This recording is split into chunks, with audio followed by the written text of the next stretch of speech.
extremely tough game for Van Loo from Belgium. We talked about her being 0 for tonight, but a critical turnover. Under a minute to go. The defense has turned up the heat for Washington. There we go. That's the pass to Smith. She was all alone in the lane, fighting for the rebound off the miss, and it goes to Washington. Hines Allen kicks it out. That's Atkins with a three-point attempt. Loose ball, tracked down by Williams. A foul called. A wild possession and a frantic minute at Target Center.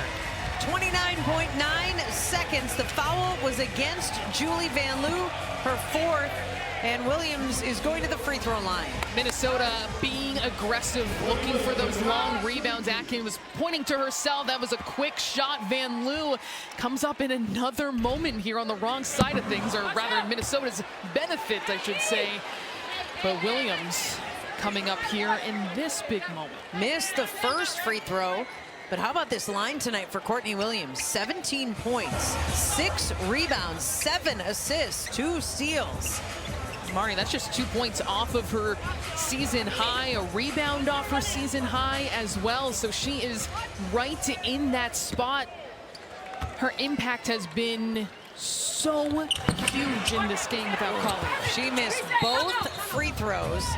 Hines Allen got the rebound, and Eric Thibault, I think, has called a timeout, but he seems to be gesturing to officials that he does not want the timeout.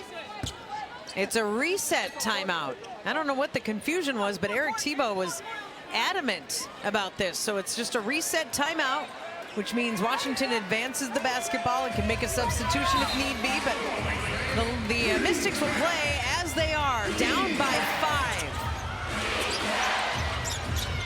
Dolson. Hines Allen working against Smith. Hines Allen. The miss. Zandalicini has the defensive rebound, and the outlet pass to McBride. And Kayla McBride is the player the Lynx want with the basketball. Hines Allen has to foul her. That was a little close for comfort with the way Hines Allen has been playing today. Just 1 miss on 6 attempts before that, 6 assists, 11 rebounds. She's been showing that touch in the post. Minnesota has not been bringing bodies to her because of the ability of the Mystics to spread the floor, knock down threes, and she just barely missed. But credit Minnesota. I think these last several possessions, Marty, they have been so aggressive, going to the glass, securing those possessions.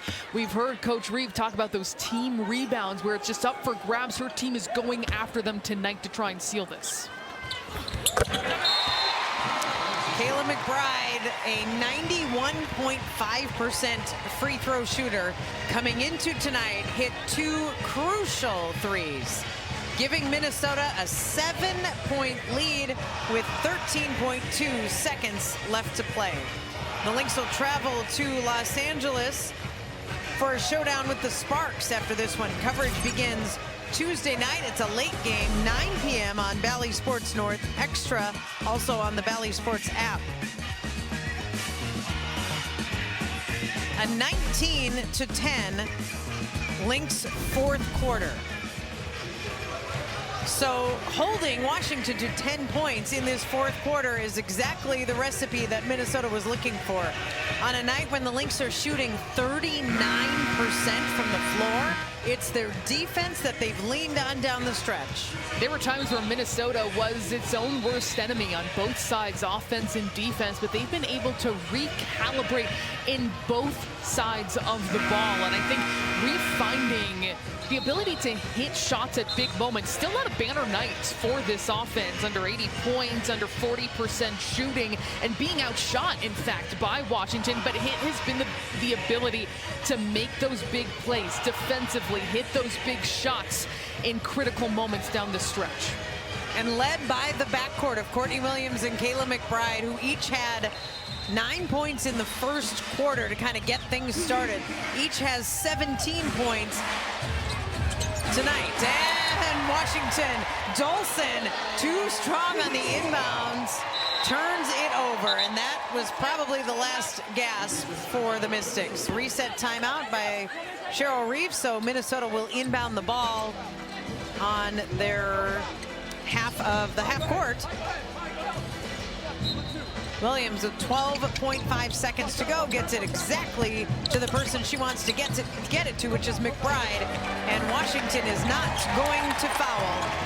The Lynx get back in the win column. It wasn't always pretty, and they did it without their leading scorer and rebounder in Nafisa Collier, but the Lynx win it tonight by 10, 77-67. Minnesota was able to find that collective togetherness that we talked about from the open of this broadcast, where that's what they had to lean on in the absence of their MVP and Defensive Player of the Year candidate.